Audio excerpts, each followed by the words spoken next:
the market for an awesome stick vacuum that's not super heavy, so easy to use, lightweight, we highly recommend this one. My son loves to vacuum, and this is his new favorite vacuuming tool. I'm gonna let him also share some of his favorite features. But again, lightweight, has nice suction, not heavy to use. This compartment here picks up the dust and dirt, easy to use. You can adjust the handle height very simply with a button on the back.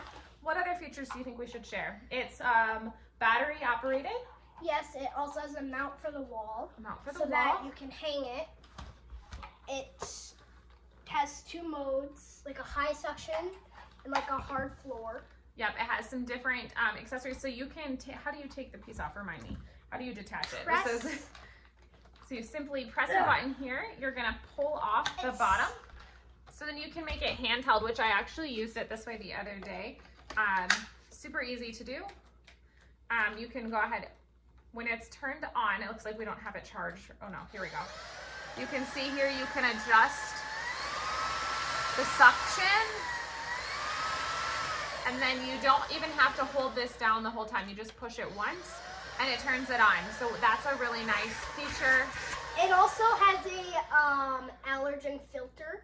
Okay, an allergen filter. So definitely 10 out of 10. We love it. It's been awesome. Perfect lightweight vacuum. He's been cruising all around the house. It also would be great for a camper. If you are shopping, this is a good one to grab.